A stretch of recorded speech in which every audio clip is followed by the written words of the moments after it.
The actual M4 addendum sole source was up a couple years ago, and that was the first time ever that Colt had to compete for the M4 carbine. They were the sole source. Now, when this was done, Colt had no idea that the M4 was going to have the popularity that it did. At the time that they did this, this was still just a rifle that was designed for corpsmen, for people in convoys, people who are mounted. It was designed for that same role as the M1 carbine. That was for those guys, again, who had jobs, combat engineers, jobs they needed more firepower than a pistol, but they couldn't carry a big rifle. This was also prior to the global war on terrorism, where the M4 would truly shine. Now, there were some companies who were not too happy about the sole source. FN was one of them, because FN at that time had the full contract for the M16A2 rifles. They had taken it from Colt due to Colt having some labor problems.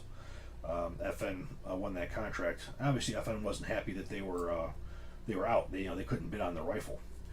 So you have the combination of the gun being designed by Colt without government money, and all the changes that were made. Colt owned this rifle. Even though the government had the drawings, they owned this rifle.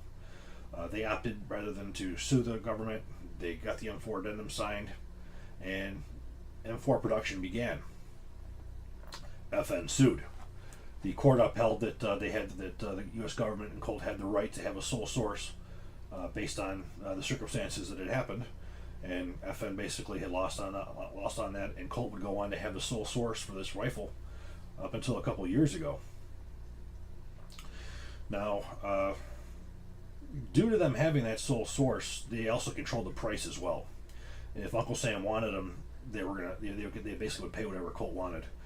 And in the heyday, this rifle cost the U.S. government well over $1,000. As you see right here, very, very expensive.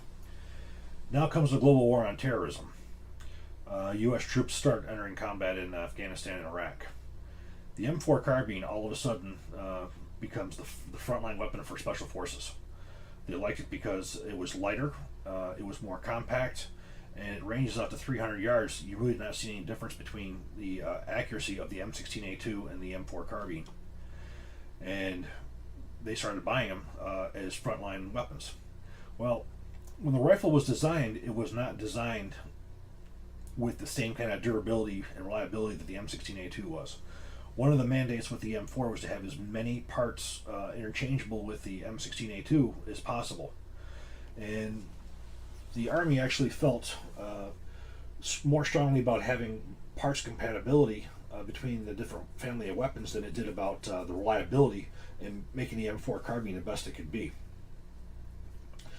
So it wasn't too long before they were starting to find some issues that there were very easy solutions for, but early in those days, trying to get Picatinny and Rock Island to make these changes was quite difficult. Well, now the Army starts picking up this rifle, and they start ordering more and more of them. And next thing you know, all the ground elements, for the most part, outside of the Marine Corps, were issuing M4 carbines in Afghanistan and Iraq. It was solely used by special forces. The A2 carbines were gone, the old M16A1 carbines were gone, the Gauss were gone, any of those guns. And those guys did not use the 9mm submachine guns very often. They liked the M4. The only problem was the M4 was not necessarily what they were looking for as far as durability and reliability. And that was not the fault of the carbine itself. It was the fault that SOCOM actually wanted the rifle to do things it was not designed for. And we're going to lead this into a part 2 coming up, where we're going to go over the issues that SOCOM initially had with the M4 carbine, how it was eventually corrected, but also leading into the SCAR program, and what happened with the M4. And also we're going to start leading into, as the global war on terror went further, now all of a sudden we have an issue with reliability, and some companies said they can make a better rifle, hence the HKM4, HK416, and the very vicious campaign that went on to try to oust the M4 from the U.S. military and replace it with the HK416, which would lead into the individual carbine. So I hope you enjoyed part 1 of this video. If you did, please click like and please subscribe. Thank you.